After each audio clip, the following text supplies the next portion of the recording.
जय माता की भक्तों आपके अपने चैनल माइथोलॉजी स्टोरी बाय ऋतु में आपका स्वागत है।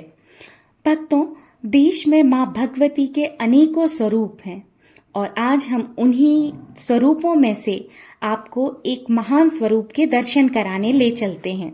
उनके दर्शन मात्र से ही लौकिक और पारलौकिक वैभव सहज ही प्राप्त हो जाता है और वो सुंदर स्वरूप है माँ त्रिपुर सुंदरी, जिनके दर्शनों का गुणगान भी संभव नहीं है।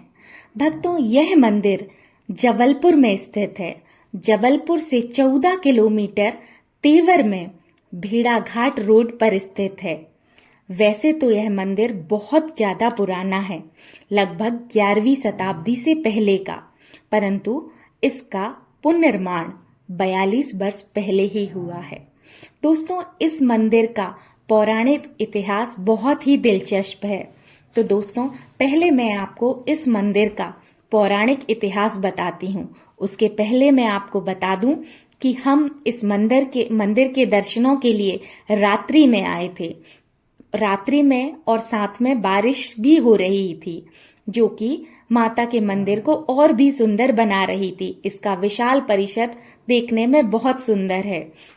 यहाँ पर आप स्क्रीन पे नारियल बंधे हुए देखेंगे, जो माता को यह सिद्ध करते हैं कि भक्तों की मनोकामना के लिए माता हमेशा उनकी सहायता के लिए खड़ी रहती हैं। दोस्तों, यहाँ लाल कपड़े में नारियल बांध के अपनी मनोकामना माँ के चरणों में रख देने से तत्काल ही आपकी मनोकामना पूरी हो जाती है। तो आप स्क्रीन पे देख सकते हैं। इसके बाद हम ले चलते हैं आपको पौराणिक कथा पर। भगवान शिव के जो पुत्र थे, भगवान कार्तिकेय ने जब तारकासुर का वध किया था, तो तारकासुर के तीनों पुत्रों ने भगवान ब्रह्मा जी की घोर तपस्या करके एक वरदान प्राप्त किया। उन्होंने 3 ऐसी नगरी प्राप्त की जो अभेद थी: स्वर्णपुरी, रजतपुरी और लोहपुरी। उन्होंने यह भी वरदान मांगा कि जब ये तीनों नगरियां एक लक्ष्य पर होंगी तभी इसका वध हो सकता है, अन्यथा नहीं। उसके पश्चात उन पुत्रों का आतंक बहुत ज्यादा फैल गया। फिर सभी देवताओं ने मिलकर अपने बल को एक करके उन तीनों नगरियों को एक लक्ष्य में किया और भगवान महादेव जी ने उन पुत्रों का वध किया।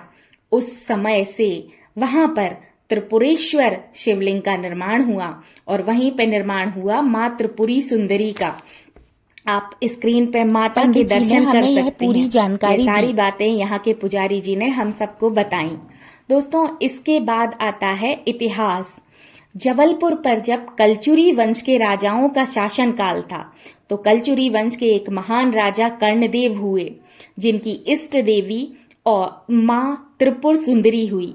चूंकि पूरे वंश की इष्ट देवी या कुल देवी त्रिपुर सुंदरी माता ही थीं, तो कर्णदेव कुछ ज्यादा ही माता के प्रति आकर्षित था और माता की बहुत ही ज्यादा तपस्या साधना किया करता था।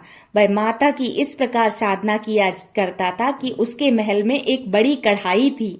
उसमें तेल डाल के उबलते हुए तेल में माँ के सक्षम अपने शरीर की आहुति दे दिया करता था और माँ त्रिपुर सुंदरी प्रसन्न होकर उसके सामने प्रकट होकर उसे पुनर्जीवित करके उसी के वजन के बराबर स्वर्ण दिया करती थी और उसको यह भी आशीर्वाद प्राप्त था कि वह कितना भी दान करे, उसका सोना कभी खत्म नहीं होता था।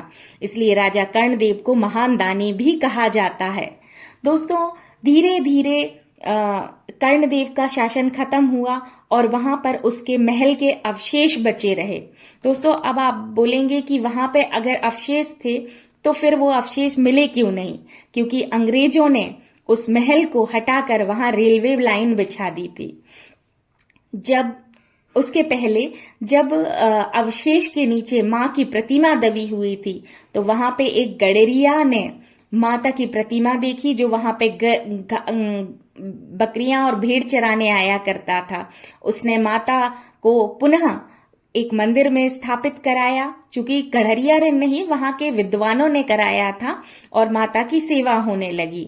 फिर उसके पश्चात तेवर गांव के मतलब वहां जो गांव के आसपास लोगों की जो मान्यताएं हैं वो इस प्रकार है कि तेवर गांव के लोगों ने माता की वह प्रतिमा उठाकर छोटी खैरमाई मंदिर में ले आए, रात भर भजन पूजन किया और सुबह उठकर जब वापस मंदिर में आए तो माता को उस स्थान पर नहीं पाया। जब बहुत ढूंढा तो देखा कि माता की वह प्रतिमा वापस पुराने वाले स्थान पर जाके बस गई।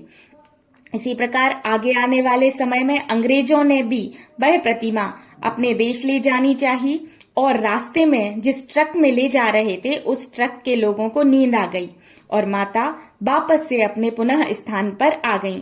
इस प्रकार का माता ने जब ये लोगों का दुरुपयोग देखा अपनी प्रतिमा का तो माँ वापस से जमीन के नीचे आ दबी।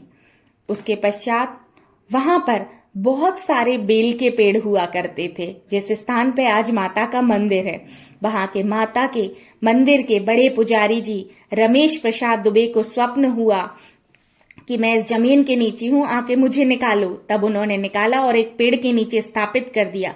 वहां उन्होंने नर्मदा जल और माला से डेली पूजा किया करते थे। उसके पश्चात धीरे धीरे मंदिर का निर्माण हुआ और माता फिर स्थापित हुई इस मंदिर में जो वर्तमान में आप स्क्रीन पर देख रहे हैं। यहाँ पे जवारे विसर्जन और जवारे बोए भी जाते हैं। नवरात्रि में मेला लगता है भक्तों का, अखंड दिया जलाया जाता है। अखंड दिया आज भी 1951 से जलता आ रहा है और आज भी सतत रूप से वह अखंड ज्योति अभी भी जल रही है। आप मंदिर में जाके देख सकते हैं। दोस्तों, इस प्रतिमा में जो प्रतिमा आपको मंदिर में देखने को मिलती है यह विश्व की उन विशाल शिलाओं में से एक है जो एक ही शिला पे यह प्रतिमा बनी हुई है। इसमें माँ काली, माँ सरस्वती और माँ लक्ष्मी का स्वरूप है। यह प्रतिमा पश्चिम दिशा की ओर मुख करे हुए है और अधलेटी अवस्था में है। दोस्तों, अगर इस प्रतिमा को हम तस्वीर पे देखें तो देखा जा सकता है कि इस प्रतिमा में भगवान शंकर शांत मुद्रा में लेटे हुए हैं और अपने नाभि कमल पर माँ त्रिपुर सुंदरी को विराजमान कराए हुए हैं। इनकी भुजाएं शस्त्रों से, चारों भुजाएं शस्त्रों से सुशोभित हैं। ब्रह्मा, विष्णु, महेश और यमराज जी अपने शीश पर इनका सिंहासन उठाए हुए हैं। माता माथे पर अर्ध चंद्र का मुकुट लगाए हुए हैं। देवी चिर यौवना है, जरा इनके पास में नहीं है। दोस्तों, यह पूरी की पूरी तस्वीर जब आप देखेंगे तो इस प्रकार से आपको दिखाई देगा।